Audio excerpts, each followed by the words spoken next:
Βρισκόμαστε εδώ με τον κύριο Λάζαρο Χατζηλαζαρίδη, διδάκτορ προϊστορικής αρχαιολογίας. Ευχαριστούμε πολύ που είστε μαζί μας, που μας κάνετε την τιμή. Και δική μου χαρά.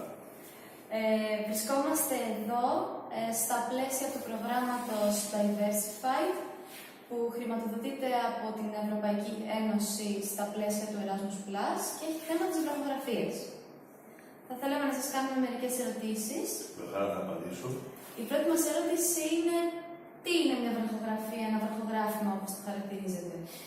Ήδη μου έχετε πει δύο έννοιες, βραχογραφία και βραχογράφημα.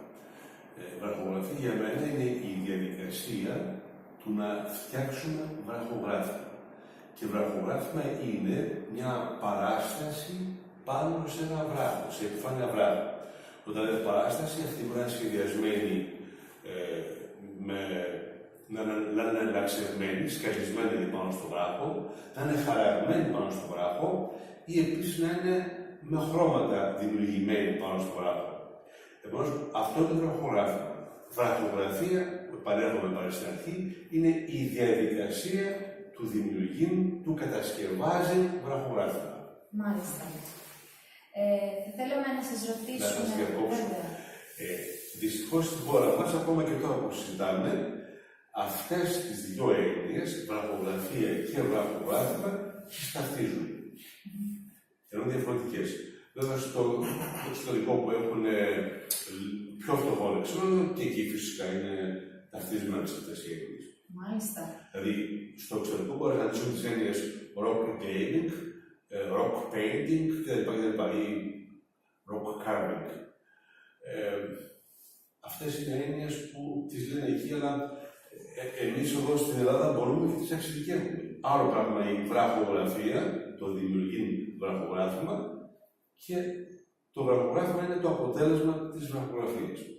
Όπως λέμε η χρονογραφία και η ηχογράφημα. Διαφορετική είναι το ένα, διαφορετικό το άλλο. Δεν τα λέω πολλά. Όπως λέμε πεζογραφία και πεζογράφημα στην Ελλάδα. Άλλο πράγμα η πεζογραφία και αποτέλεσμα της πεζογραφίας είναι το πεζογράφημα. Έτσι ακριβώς συμβαίνει με την βραχογραφία και το βραχογράφημα. Και πώς μπορούμε να ωφεληθούμε αν επεκτείνουμε τις γνώσεις μας σε σχέση με τις βραχογραφίες ή βραχογραφήματα. Ναι. Η ωφέλειά μας θα είναι ότι τα βραχογραφήματα είναι μια φωνή από το παρελθόν. Για πολύ, πολύ μακρινή από το παρελθόν φωνή.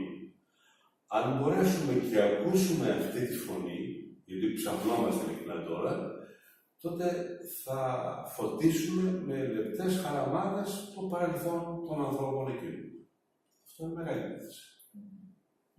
Μάλιστα. Και θέλουμε να σας ρωτήσουμε τώρα, σε τι περίπου θα αναφερθείτε στη διάλεξή σας στο πρόγραμμα.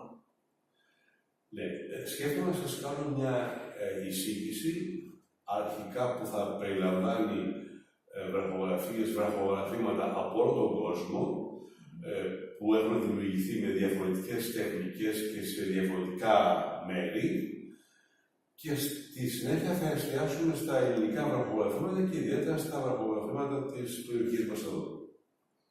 Ευχαριστούμε πολύ. Ευχαριστούμε που ήσασταν εδώ μαζί μας. Ευχαριστώ πάρα πολύ.